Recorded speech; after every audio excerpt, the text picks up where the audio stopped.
अस्सलाम वालेकुम, मैं हूं महानूर अली अपने प्रोग्राम ये घर आपका हुआ के साथ। आप सोच रहे होंगे इस वक्त ये क्या मनाजिर जो है मैं अपने प्रोग्राम में दिखा रही हूं, और हमेशा आपको मैं कहती हूँ कि अपना घर लें और अपने ख्वाब को पूरा करें और किस तरह अपने ख्वाब को पूरा कर सकते हैं, ये सब मैं आपको बताती हूँ। लेकिन इन मनाजिर में अभी आपने देखा कि बड़े बड़े जो पॉश इलाके हैं, घरों में उनमें पानी भर गया है, उनको हम डूबता देख रहे हैं, घुटनों घुटनों तक पानी है।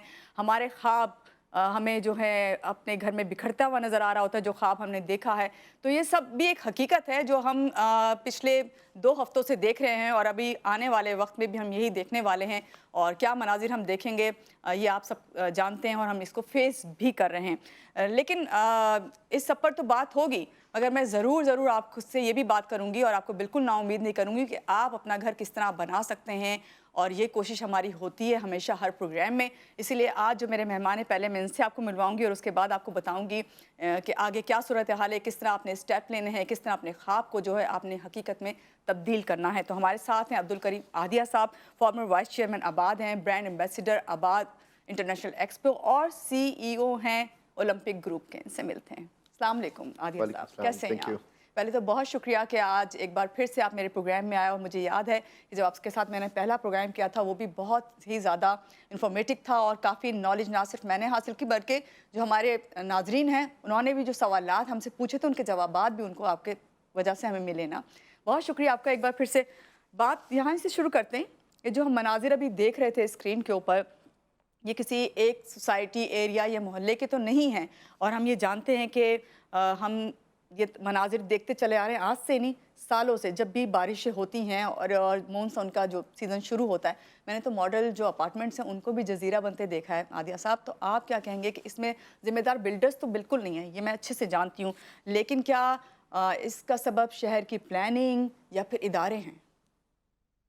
पहले तो थैंक यू वेरी मच कि आपने मदऊ किया। आई थिंक कि अ, ये इदारों का ही काम है, क्योंकि शहर को चलाना या मुल्क को चलाना, उसके मास्टर प्लान को चलाना, जी। अ, ये इदारों का काम है। एंड कई लोगों का ये मानना होता है कि जब हमें देखते हैं हम्म। तो बिल्डर हजरात के बारे में कहा जाता है कि ये उनकी ज़िम्मेदारी थी और उनको ये बात करनी चाहिए और उनको ये सारे काम करने चाहिए। जी। ये इंसानी फितरत है कि जिसके पास अप्रोच होती है वो उधर तक ही बोलता है। जी।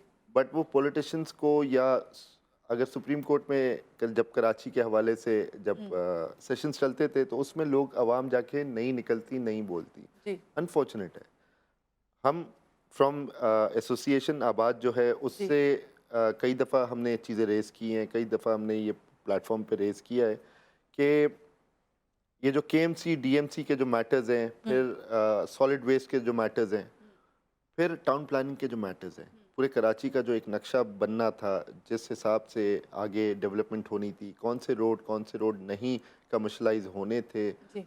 कौन सी नई स्कीमें आनी थी, कराची को कौन कौन सी स्कीमें गवर्नमेंट ने देनी थी, सिंध गवर्नमेंट ने देनी थी, क्योंकि 18वीं तरमीम के बाद ये काम सिंध गवर्नमेंट का है और ये जी। सारे मामला सिंध गवर्नमेंट के हाथ में है। जी। अनफॉर्चुनेटली इस पे काम नहीं हो रहा। हर दफ़ा जब 5 साल के बाद वोट मांगने की बात आती है तो उसमें बहुत सारे वादे किए जाते हैं, जी। बट ये काम नहीं होते। हम्म। अ, मैं ये समझता हूँ कि आम आवाम, मैं खुद भी शामिल हूँ, हम्म। क्योंकि मैं खुद भी ये भुगतता हूँ।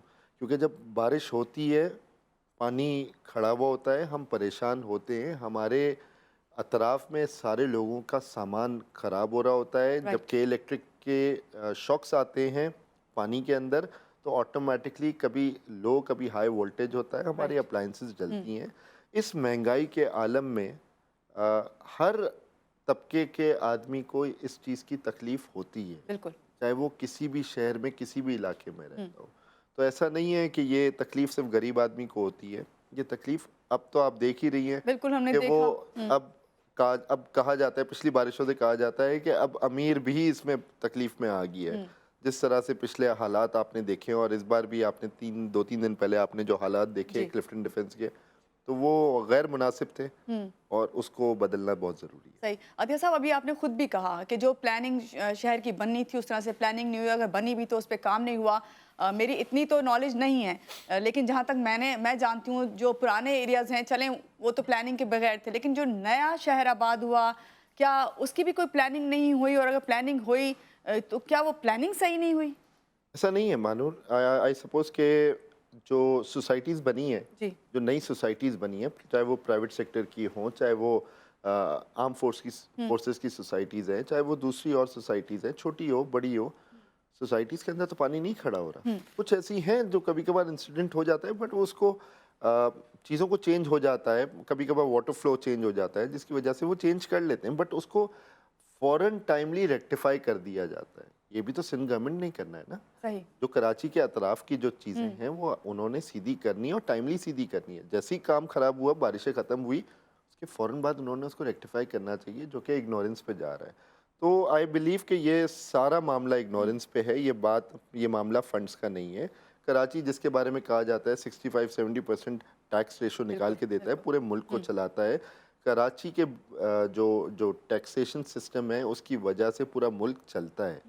तो ये हमारे लिए फ़ख्र की बात है कि अगर कोई शहर अगर चला रहा है तो व्हाई नॉट। पूरा जापान जो है वो टोक्यो की निस्बत से, टोक्यो की ही रेवेन्यू से पूरा जापान चलता है। जी। इसी तरह से पूरा यूके लंदन की एक्टिविटीज़ से दूसरे शहरों को चलाता है। और सेम पाकिस्तान का भी यही है कि कराची जो है वो अगर कराची दे रहा है सबसे तो वो ज़्यादा कोई रेवेन्यू एहसान देने नहीं वाला कर है। रहा, बट हाँ, कराची से रिलेटेड सारी जो फैक्ट्रीज, मिसाल के तौर पे पंजाब में फैक्ट्रीज लगी हुई हैं और वो कराची आता है, उसका मटेरियल कराची आता है और यहाँ से एक्सपोर्ट होता है, तो हमें तो फख्र करना चाहिए एक शहर दूसरे शहर बिल्कुल, को सपोर्ट बिल्कुल। कर। 65-70% शहर जो जो शहर दे रहा है, जी। टैक्स दे रहा है, पैसे कमा के दे रहा है, उसका ये आलम किया हुआ है। तो आई थिंक फिर तो सबके लिए ये सवालिया निशान नाइंसाफ़ी हमेशा है। होता है। आदिया साहब, आप बिल्डर्स का क्या ख़्याल है कि जब हम ये देख रहे हैं, क्योंकि इन एरियाज़ में जो घर हैं, करोड़ों रुपए की मालियत से घर बनते हैं और वैल्यू है इसकी, तो इससे जब ये हालात होते हैं, तो क्या इस एरियाज़ की वैल्यू या घरों की वैल्यू डाउन हो सकती है? बिल्कुल डाउन होती है। अगर मैं मिसाल के तौर पे किसी ऐसे एरिया में रह रहा हूँ जहाँ पे 3 दिन पानी खड़ा है, 1 दिन की बारिश से या 2 दिन की बारिश से 3-4 दिन, 5 दिन पानी खड़ा है। खड़ा पानी जो है वो जरासीम, मक्खियाँ, मच्छर, बीमारियों का घर बनता है। जी। इतने महँगा इलाज हो चुका है और ऊपर से फिर कोरोना वायरस की वजह से बहुत सारी और बीमारियाँ जन्म दे रही हैं। जी। जिसमें आपका कोविड से पहले आपका जो आया था, डेंगू का इशू आया था, बिल्कुल, उसके बिल्कुल। बाद कई अजीब-अजीब किस्म के खड़े पानी के वायरसेस, फिर फंगस होता है। ये सारे मामलात जो हैं बहुत ख़तरनाक हैं और ये शहर के लिए, एक अच्छी सोसाइटी के लिए, पढ़ी-लिखी सोसाइटी के लिए गैर मुनासिब है। सही। लोग कहते हैं कि काम करें हुँ। और काम करके मुल्क को ऊपर ले जाएं, बट अनफॉर्चुनेटली जब लोग बीमार होंगे और इस तरह से खड़े पानी के अंदर अगर लोग डिप्रेशन में जाते रहेंगे, स्ट्रेस में जाते रहेंगे, तो ये आपकी इकोनॉमी के लिए लॉन्गर रन में एक डिप्रेसिव किस्म की एक सोसाइटी बन रही है, जी। जो इकोनॉमी ऑफ स्केल को ख़राब ही करेगी, अच्छा नहीं कर सकती है। और मुझे याद पड़ता है, मैं नाम नहीं लूँगी, कि बहुत से मैंने ऐसे प्रोजेक्ट देखे जिनमें जब बारिशें हुई और जब पानी की वाली सूरत हाल हुई, जो सब हमने अभी देखी है, तो मुझे याद है कि जैसे अगर मैं आपको कहूँ कि आप वहाँ पे घर ले लें या क्या, तो आप कहेंगे नहीं, वहाँ तो ये हुआ था लास्ट ईयर, मैं तो वहाँ बिल्कुल जो है इन्वेस्ट नहीं करूँगा। तो ये चीज़ होती है और वाकई वैल्यू डाउन होती है। उसके लिए उसमें फिर ये होता है कि बिल्डर्स जो हैं उनको भी बड़ा नुकसान होता है, क्योंकि जो प्रोजेक्ट बने हुए होते हैं मुकम्मल तौर पे तो लोगों के हैंड ओवर नहीं हुए हुए होते। रेवेन्यू ऑफ स्केल जो है वो तो इम्पॉर्टेंट है ही ना।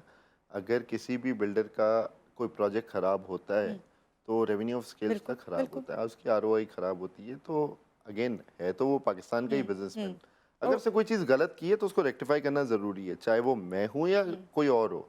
एट द सेम टाइम कोई भी प्रोजेक्ट उसकी अपनी चार दीवारी के अंदर तक होता है, उसके बाद के जितने भी अखराजात हैं वो सिंध गवर्नमेंट को, फेडरल गवर्नमेंट को पे किए जाते हैं, चाहे वो बिजली, गैस, पानी, बिल्कुल। सिवेज की मद में हो।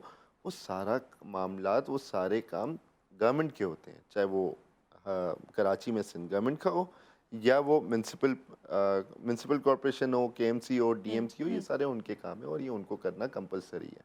अगर वो नहीं करते या कर नहीं सकते तो मेरे ख्याल में उनको अपनी पोजीशन से रिज़ाइन करके काबिल लोगों को बिठाना चाहिए।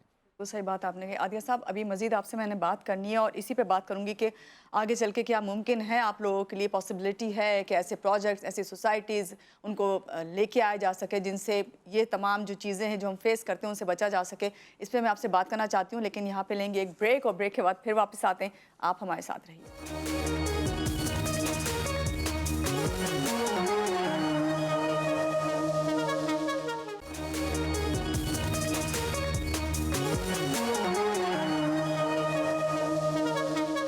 जी, ब्रेक से आ गए हैं वापस और ब्रेक पे जाने से पहले आदिया साहब से मैं बात करी थी कि भाई क्या आप लोग बिल्डर्स हैं, इतने अरसे से आप काम कर रहे हैं, क्या ये पॉसिबल है आदिया साहब कि कोई ऐसी सोसाइटीज़ या ऐसे प्रोजेक्ट आप लोग लेकर आएँ जिनमें आगे चल के इन सब चीज़ों को हम मात दे दें, हम ये परेशानियाँ जो फेस करते हैं मानसून में ये ना फेस करें? मैंने आपसे पहले भी अर्ज़ किया कि ऐसी बहुत सारी सोसाइटीज़ हैं कराची शहर के अंदर ही, जो कराची शहर के बीच में भी हैं और आउटस्कर्ट्स में भी हैं, जो कि प्री प्लान्ड हैं। हमें कुछ नहीं करना सिवाय इसके कि रिस्पॉन्सिबिलिटी के साथ जो डिपार्टमेंट में लोग बैठे हुए हैं वो इस शहर को ओन करें। ओन करके जो इसकी एक्चुअल प्लानिंग होनी चाहिए, जो इसके नालों की निकासी होनी चाहिए, पानी की निकासी होनी चाहिए, जो प्रॉपर हमारे नाले बने हुए हैं जी। अंग्रेज़ों के ज़माने से बने हुए हैं, उनको प्रॉपरली साफ़ करके उसको कंक्रीट पे कन्वर्ट करें rather than leaving them isolated. उस पे कचरा जमा ना होने दें। केएमसी या डीएमसी जो भी इदारा है जो सॉलिड मैनेजमेंट जो वेस्ट मैनेजमेंट की जो ऑर्गेनाइजेशन है हमारी, वो उसको टेक केयर करे, वो भी उसको ओन करे उन नालों को, रादर देन उनके डंपर्स उधर जाके फेंकना ना शुरू करें और पानी के फ्लो को जाने दें और तैयारी करके रखें। और इसको अगर वो कचरा ना फेंकें, मोहल्ले वाले अगर वो कचरा ना फेंकें, हमारे यहाँ ये भी होता है कि कुछ हमारी भी तो जिम्मेदारी है वाकई। बिल्कुल हमारी जिम्मेदारी है, बट वो जिम्मेदारी उसी वक्त आती है जब लोगों में शऊर पैदा होता है। यहाँ पे आप हर आए दिन देखते हैं कि रोड पे बंदा जा रहा होता है, बच्चों को तो छोड़ें बड़े भी बड़े बड़े जा रहे होते हैं, कोई पान का पीक मार रहा होता है, कोई कचरा फेंक फेंक के इवन जा रहा गाड़ी होता में है। बैठे गाड़ी से बाहर। शीशा खोल के बाहर फेंक देते हैं। ये कभी घर में नहीं करते, घर में करते हैं तो बच्चों को डांटते हैं, मगर बाहर फेंक देते हैं। तो ये सिविल सोसाइटी का जो सेंस है ये भी हमारे अंदर होना ज़रूरी है। But at the same time मैं एक अक्सर और बेशतर ये एग्जांपल देता हूँ कि मैं रोड पे जा रहा हूँ, मैं सिग्नल पे खड़ा हुआ हूँ और मेरे आगे अगर पुलिस ऑफिसर सिग्नल तोड़ के जाएगा, नो मैटर व्हाट, अगर वो सिग्नल तोड़ के जा रहा है other then in case of emergency, वो प्रोटोकॉल जा रही है, वो सिग्नल तोड़ते हुए जी। जा रहे हैं, या एक पुलिस ऑफिसर जो वाइट यूनिफॉर्म में है वो साइड से बाइक लेके निकल जाएगा, बिल्कुल। तो आप कैसे एक्सपेक्ट कर सकती हैं कि वो सिविलियंस जो सिग्नल पे खड़े हुए हैं, मुझ जैसा भी हो, मैं भी क्यों रुकूंगा? देखो, रुकना तो चाहिए मुझे, बट जब यूनिफॉर्म वाला शख्स के जिसका काम है इन सारी चीज़ों को रोकना, लॉ एंड ऑर्डर को मेंटेन रखना, जब तो वो वही अपनी मैं रिस्पॉन्सिबिलिटी को पूरा नहीं करेगा और अपनी सुकून के लिए वो निकल जाएगा नो मैटर व्हाट, तो फिर एज अ सिविलियन मैं भी नहीं करूँगा। करना चाहिए बट नहीं नहीं करूँगा, करेंगे ये इंसानी क्योंकि फितरत वो है। एग्जाम्पल है हमारे लिए, वो एग्जाम्पल जो सेट करते हैं फिर उसी पे चल रहे होते ऐसा ही हैं। सिविक सेंस की बात आ गई यहाँ पे, वो भी हम लोग जो है होते हुए भी जो उसका इस्तेमाल नहीं करते हैं, चाहे कुछ भी हो जाए। और बात वही है कि हमारे जिनका फ़र्ज़ है कि वो इस ड्यूटी को निभाएं, वो नहीं करते तो हम कहते हैं अरे वो इसकी एग्जाम्पल वही अक्सर रॉन्ग वे से कि जब कोई गाड़ी एक जा रही होती है, दूसरे कहते हैं वो जा रहे हैं, चलो इसी के पीछे चलते हैं। हम लोग ऐसे करते हैं। अच्छा मानू, मैं आपको एक एग्जांपल देता हूँ। कहा जाता है कि जब तब्दीली लानी हो तो अपने घर से पहले लाई जाती है। बिल्कुल। फॉर्चुनेटली हमारे पेरेंट्स ने हमें ये तरबियत की तो है, लेकिन इसके साथ साथ जब आप इंटरनेशनल जाते हैं वहाँ पे 1.5 घंटे बाद ही दुबई में, मैं दुबई की मिसाल जी, इसलिए दे जी। रहा हूँ, वो सबसे ज़्यादा करीब है जहाँ पे हम यूजुअली जाते हैं जी। पाकिस्तानी। वहाँ पे किसी की हिम्मत नहीं होती कि एक च्युइंगम भी मुंह से निकाल के उंगली में रख के खामोशी से साइड में फेंक दे। डर है, लॉ है। जी। वहाँ से हमने सीखा और उस सोसाइटी को देखते हुए हम दोबारा जब कराची आते हैं या पाकिस्तान आते हैं तो हमने भी अपने अंदर मिजाज में ये चीज़ें लेकर आए हैं। आज मेरे बच्चे बाहर चीज़ें नहीं फेंकते, बल्कि अगर कभी गलती से मैं फेंक दूं बेध्यानी में तो वो या आपको ज़रूर परेशानी पॉइंट में आउट फेंक करते दूं, होंगे। तो वो मुझे टोकते हैं और हम उनको थैंक यू करते हैं इसलिए कि हमने उनको ट्रेन इस तरीके से करना है सो दैट जब वो घर के अंदर हो या घर के बाहर हो, it's one of the same thing. सही। ये मुल्क हमारा है तो हम और ही को इसको वो घर जो है वो भी हमारा है। तो मेरा ख्याल है कि अगर हम बच्चों के साथ अपनी अपनी भी ट्रेनिंग यही रखें तो बेहतर रहेगा। अच्छा, ये सब बातें हमारे करने का मकसद यही है कि हमारी जो सिविक सेंस हमें जो है, जिनको है, वो भी उसे इस्तेमाल नहीं करते, तो खुदारा इसे इस्तेमाल करें। तो मेरा ख्याल है कि ये जो हम कहते रहते हैं कि सारी जिम्मेदारी इंतज़ामिया की है, कुछ जिम्मेदारी हमारी भी। अक्सर आप एरिया के यूनियन सिस्टम इस तरह के बना लेते हैं लोग, वहाँ पे आप इस तरह के काम कर सकते हैं कि अपने आप को जो एकदम से, जिसे नागहानी आफतें इनको कहा जाता है, एकदम से इतनी बारिश आ जाना, कोई मसला हो जाना, आप खुद भी रिजॉल्व कर सकते हैं उसको, मगर हाथ पे हाथ रखने से फिर यही सारी सूरत हल होती है जो हमने अभी स्क्रीन पे देखा है। आदिया साहब, बात को आगे बढ़ाते हैं। अभी माजी की जो हुकूमत थी, आपसे पहले भी मेरी इस प्रोजेक्ट पे बात हुई कि मेरा घर मेरा पाकिस्तान स्कीम लेकर आए, लो इनकम उस पर हाउसिंग प्रोजेक्ट लेकर आए, बड़ा कामयाब, इसमें बैंकों ने भी बड़ा साथ दिया और लोग भी इससे बड़े मुस्तफ़ीद हुए। लेकिन अब लोग जो मुस्तफ़ीद हुए हैं, चाहे वो मैं किसी बैंकर से ही बात करूं, और हमने पिछले दिनों अपने प्रोग्राम में बात भी की लोगों से, तो उन्होंने हमें बताया कि वो खुद ये चीज़ जानते हैं, वो वाकई बहुत अच्छा ना सिर्फ स्टेप था, बल्कि लोगों ने इससे फ़ायदा भी उठाया। मगर अब लोगों के अंदर एक ये चीज़ आ गई, वो ये सोचते हैं क्या ये अब आगे चल के ये प्रोजेक्ट्स जो है ये चलेगा या रुक गया है इस पे काम? कुछ आपको इसका आइडिया है, कुछ पता है, आप इसे हमें बता सकें? देखिए, मैं आपको एक लाइव केस स्टडी दे देता हूँ, आपको अंदाज़ा हो जाएगा क्योंकि कंस्ट्रक्शन इंडस्ट्री जो है वो एक 4-5 साल का एक पूरा प्रोग्राम होता है, जी। वो फ़ौरन हल नहीं होता। जी। मैं आपको फौरी तौर पे जो प्रॉब्लम्स आए हैं इस नई गवर्नमेंट की वजह से वो भी मैं आपको डिस्कस कर देता हूँ ताकि आपको अंदाज़ा हो कि व्हाट आर द बिल्कुल। Problems which was not there before and now it is happening. बिल्कुल। एक छोटी सी एग्जांपल है कि पुरानी गवर्नमेंट ने हेल्थ कार्ड अनाउंस किया था। जी। हमारे बहुत सारे वो लोग जो हेल्थ को अफोर्ड नहीं कर सकते थे और ज़कात और कार्ड खैरात डिजर्व पे काम करते कर थे। रहे थे, उन्होंने वो कार्ड अवेल किया। मेरे पास कई ऐसे केसेस लाइव एग्जांपल्स आए कि जिसमें 8-8 10-10 लाख रुपए के आगा खान हॉस्पिटल में कोई ऑपरेशन कराना है, किडनी ट्रांसप्लांट करानी है, किसी भी किस्म का कोई प्रॉब्लम है, लाख लाख रुपए से लेके 10 लाख रुपए का एक 25,000 रुपए 30,000 रुपए वाला आदमी अफोर्ड नहीं कर सकता था। बिल्कुल। उसके ये प्रॉब्लम हल हो गए थे फ्री ऑफ कॉस्ट। ज़ीरो पैसे जो उसने देने थे वो कुछ भी नहीं देने पड़े और उसका मामला हल हो गया, उसका इलाज हो गया और उसके बुजुर्ग या उसके घर वाले सुकून से घर में गुड। आ गए थे। Now coming to the point on the construction sector, जो आपका सवाल है, जी। लोन दिया गया लोगों को, बहुत कम रेट पे दिया गया। जो बिल्कुल। काइबोर था वो भी कम जी। था, स्टेट बैंक उसमें इन्वॉल्व था, सेंट्रल बैंक या स्टेट बैंक उसमें इन्वॉल्व था और वो कमर्शियल बैंक को डाउन द लाइन उसको उसी रेट के हिसाब से बहुत कम शरह सूद के ऊपर लोगों को दे रहा था। जी। बट अब चूंकि काइबोर भी बढ़ गया और कमर्शियल बैंक्स ने भी अपना प्रॉफिट बढ़ाना शुरू कर दिया, वो बढ़ाएंगे, वो बिजनेस कर रहे हैं, वो उनको जब मौका मिलेगा वो ज़रूर करेंगे बिल्कुल। बिकॉज बाय लॉ चीज़ें अब सस्टेनेबल नहीं रही हैं। जो पुरानी गवर्नमेंट ने किया, नई गवर्नमेंट ने आके उन सब चीज़ों को सत्यानाश कर दिया एंड और इस ये तरह से मैंने हमेशा ही आपको होता हेल्थ है आदिया साहब के जो पॉलिसी एक पिछली गवर्नमेंट की होती है, वो नई हुकूमत जो है उसको उस पॉलिसी को लेके नहीं चलती। ऐसा होना नहीं चाहिए। अगेन आई सेड कि जब तक ओनरशिप मुल्क की नहीं होगी, पार्टी वाइज या पॉलिटिकल वाइज अगर आप चलेंगे तो मुल्क का सत्यानाश और नुकसान होता है। हाँ, पिछली गवर्नमेंट ने जो गलतियां की हैं उसको आप सुधारें, बिल्कुल सुधारना चाहिए सही। और उससे आपकी क्रेडिबिलिटी भी अच्छी होती है, आपको लोग वोट भी देना चाहेंगे। लेकिन जो चीज़ें पिछली गवर्नमेंट ने सही की हैं उसको कम से कम कंटिन्यू तो करें। आपका हेल्थ कार्ड बंद हो गया, आपका काइबोर बढ़ गया, आपका जो लोन के ऊपर जो चीज़ें मिल रही थी, जो बैंक से मिल रही थी, वो वो मिलना बंद हो मिलना गई बंद हैं हो या गया और लोग बढ़ गया है। रिलक्टेंट हो गए हैं।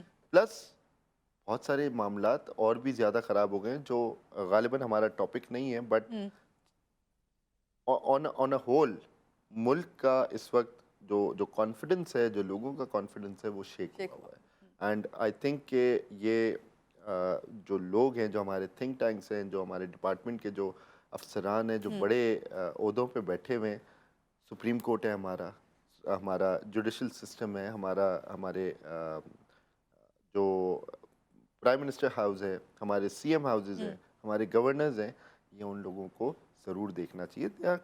दे are seasoned politicians ji and they have been into Pakistan for so many years. They are not an alien into Pakistan, कि उनको लोकल प्रॉब्लम्स का अंदाज़ा नहीं है। बिल्कुल। दियो साहब, ये वो प्रोजेक्ट्स हैं, ये वो स्कीम्स हैं जिससे हुकूमत नहीं, अवाम के फ़ायदे हैं, अवाम के फ़ायदे के लिए बनाई गई तमाम स्कीम्स जो हैं, चाहे वो हेल्थ कार्ड हो, चाहे वो हाउसिंग के हवाले से बात हो। इस पे भी मज़ीद मैं आपसे बात करती हूँ और मैं ये चाहूँगी कि आपसे ये पूछूँ कि चलें, वो तो हुकूमत की पॉलिसीज़ आईं, माज़ी की हुकूमत की थी, ये हुकूमत क्या लेके आती है वो आगे हम देखेंगे। लेकिन इस सिलसिले में आबाद या बिल्डर्स, वो कोई ऐसे प्रोजेक्ट, वो कोई ऐसी स्कीम्स कुछ लेके आए हैं या आ सकते हैं, ये सब इस पे आपसे बात होती है। लेकिन यहाँ लेते हैं एक ब्रेक और ब्रेक के बाद फिर वापस आते हैं। आप हमारे साथ रहिए।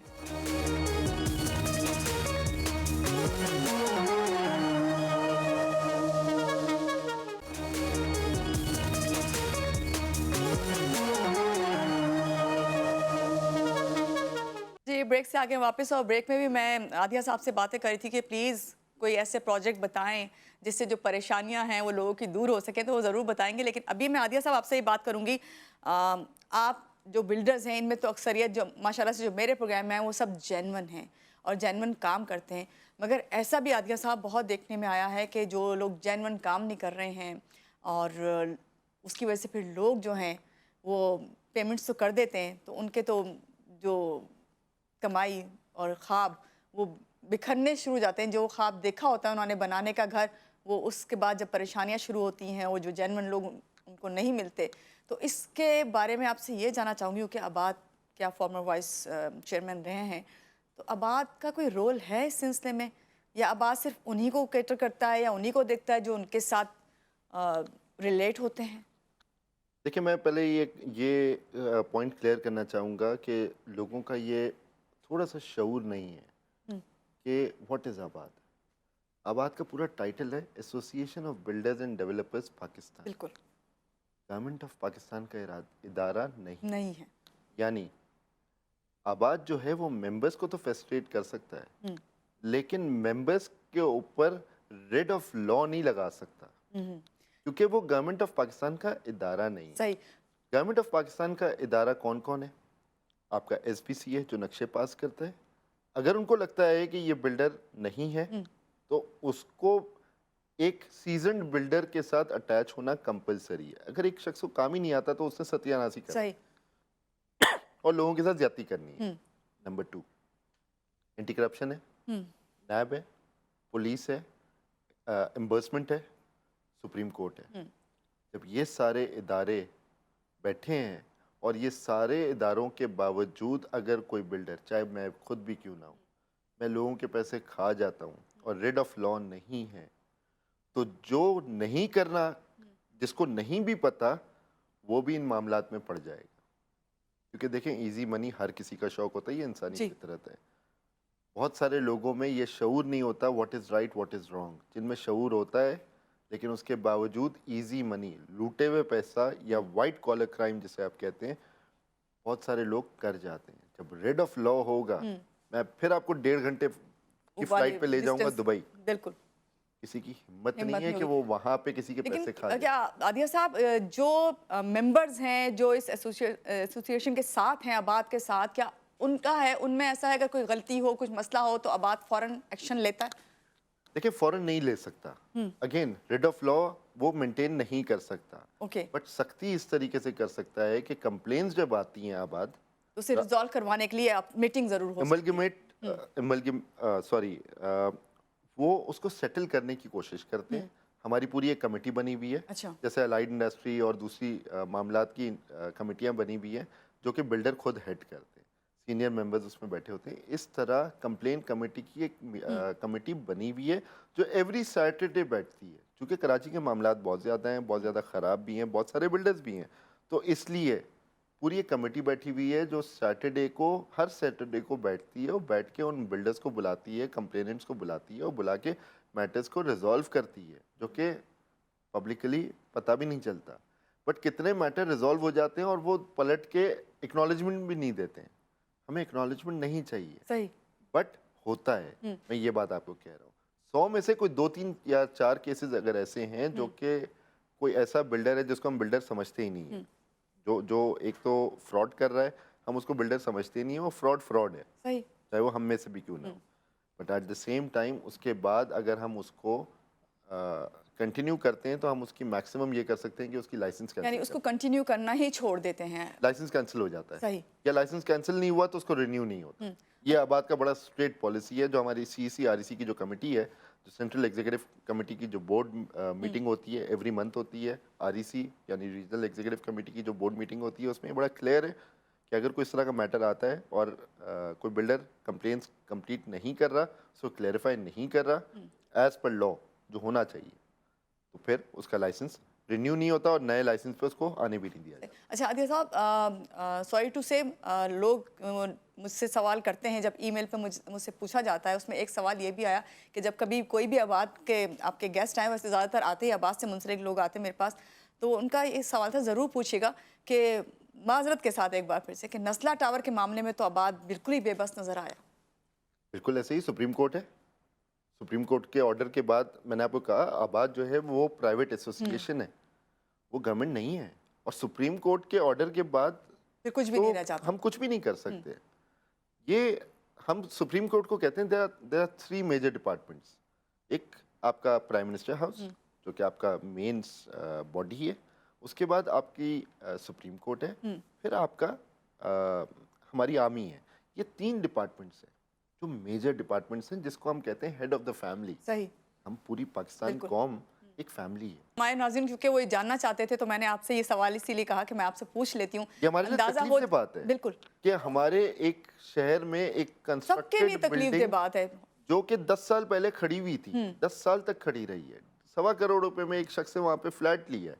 उसके बाद आज उसकी वैल्यू 6 करोड़ रुपए हो गई है। वो मर जाएगा, लेकिन वो दोबारा वो 6.5 करोड़ रुपए का तो उसको फ्लैट मिलेगा नहीं। बिल्कुल दूसरा, वो 6 करोड़ रुपए दोबारा नहीं खड़े कर सकता। सही। बिल्कुल, हम रोज़ाना गुजरते हैं शारा फैसल से, तो हम इस चीज़ को सोचते हैं और हर एक इसको डिस्कस करता है। मेरा ख्याल है कि आइंदा इस बात से सबक मिल जाना चाहिए कि आइंदा इस किस्म की चीज़ों से अवॉइड किया जाए और समझना चाहिए, गवर्नमेंट को भी, इदारों को भी समझना चाहिए। लेकिन यहाँ लोग जो हैं वो कम अज़ कम मोहतात बहुत हो गए हैं अब हर मामले में। और ये शऊर पूरी लोगों में कंस्ट्रक्शन इंडस्ट्री का पट्टा बैठ गया है। तकलीफ में आ गए हैं, लोग परेशान हैं। लोग ये कहते हैं कि सुप्रीम कोर्ट के ऑर्डर के बाद अब हम किसकी एनओसी देखें, और ये जवाब हमारे पास भी नहीं है। तो मेरा ये ख्याल है, as I said, when we see supreme court we see a fatherly icon. उस आइकन को ये भी डिफाइन करना बहुत ज़रूरी है अब कि हम पब्लिक को क्या जवाब दें, क्योंकि जिस तरीके से अलॉटीज पाकिस्तानी है, वो आम पाकिस्तानी, तो हम भी पाकिस्तानी हैं। बिल्कुल। बिल्डर कोई बाहर से इंपोर्ट नहीं किया हुआ या स्मगल नहीं हुआ हुआ है। और तमाम बिल्डर्स पाकिस्तान के लिए ही काम कर रहे हैं, आवाम के लिए ही काम कर रहे हैं। आदिया साहब, चलें अगर आपसे मैं ये पूछूं इन सब को छोड़कर कि लोअर और मिडिल क्लास के लिए लोगों को आप क्या मशवरा देंगे, क्योंकि आपको पता है कि जो मेरा प्रोग्राम है उसका स्लोगन है ये घर आपका हुआ, तो किस तरह उनका घर अपना हो सकता है इन हालात में? मायूस तो हमें करना ही नहीं है लोगों का, क्योंकि मायूसी आपको पता है कि वो नहीं, भी मायूसी तो करने के कुफर है। कुफ्र मेरा है। ख्याल है कि मायूस नहीं होना है, लेकिन थोड़ा सा देखभाल के SBCA में जाके वेरीफाई कर लें। वेबसाइट पे उनकी, अब तो डिजिटल का ज़माना है, वेबसाइट पे आपको सारी चीज़ें मिल जाती है। आबाद को एक ईमेल करें, वो ईमेल का जवाब आ जाता है। वो बिल्डर को वेरीफाई कर लें, समझ में आता है तो ले लें, नहीं समझ में आता तो किसी और से ले लें। बट आपको थोड़ी सी वेरिफिकेशन कंपलसरी है। सही। उसका बैकग्राउंड थोड़ा चेक कर लें, वो पुराना बिल्डर है नहीं है, सीजन बिल्डर है नहीं है, उसने कितने प्रोजेक्ट्स कंप्लीट किए हैं, कितने प्रोजेक्ट्स ऑनगोइंग है, ऑनगोइंग प्रोजेक्ट्स में भी कितना कितना टाइम हो गया। अगर उस प्रोजेक्ट को 10 साल हो गए और अभी तक पोजीशन नहीं दिया, तो मेरा ख्याल है कि उसके अगले प्रोजेक्ट पे आपने बिल्कुल। किस्त जमा नहीं करानी चाहिए, बहुत या शुक्रिया। या बुक ही नहीं कराना चाहिए। बहुत अच्छी आपने बात की और बहुत अच्छी तरह आपने समझाया, और बहुत अच्छा लगा आपसे आज के प्रोग्राम में ये तमाम गुफ्तगू करके। और मुझे लगता है कि जितने सीजन तरीके से आपने लोगों को समझाया है कि हाँ, आज के दौर में जो हम सोचते हैं महंगाई का दौर है, हर कोई पेट्रोल को लेके बैठा हुआ है, हर कोई जो है बिजली को की बातें कर रहा है, महंगाई की बातें कर रहा है, तो उसमें आप अपना घर बना सकते हैं। ये नामुमकिन बिल्कुल भी नहीं है। मैं हमेशा आपको ये बात कह के जाती हूँ, और इतनी अच्छी बात आदिया साहब ने कही कि आप पहले वेरीफाई कर लें, और उसके लिए आपको कुछ नहीं करना, जस्ट आपने जो है एक ईमेल करनी है आबाद को, वहाँ से तमाम वेरिफिकेशन आपके पास आ जाएगी। मेरे ख्याल से चंद दिन भी नहीं लगते, फ़ौरन ही जवाब आ जाता है ईमेल का। यूजली 3-4 दिन में आ जाता है जवाब, 3-4 क्योंकि वो दिन एक कोई लोड बहुत कोई ज़्यादा ज़्यादा होता है। नहीं है। आप इतना बड़ा काम करने जा रहे हैं, अपना ख्वाब पूरा करने जा रहे हैं, तो ये 3-4 दिन आपके लिए कोई मानी नहीं रखते। लेकिन इसके अलावा अगर आपके पास टाइम नहीं है, तो बाइक या गाड़ी निकालें, अब आज जाएं, वहाँ पे एक रिक्वेस्ट दे दें, वो रिटर्न में जवाब ले लें। सही, बिल्कुल। बहुत शुक्रिया एक बार फिर से। और नाज़रीन, आपको कहूँगी कि ये सब भी अगर आप नहीं कर सकते ना, तो आप हमारे प्रोग्राम में ईमेल करें, ये घर आपका हुआ पे। तो मेरे इतने सारे गेस्ट इस प्रोग्राम में आते हैं और पिछले जितने ही प्रोग्राम हैं, तमाम लोग जो हैं जेन्युइन हैं और काम भी करते हैं और बताते भी हैं, हमें मशवरा भी देके जाते हैं।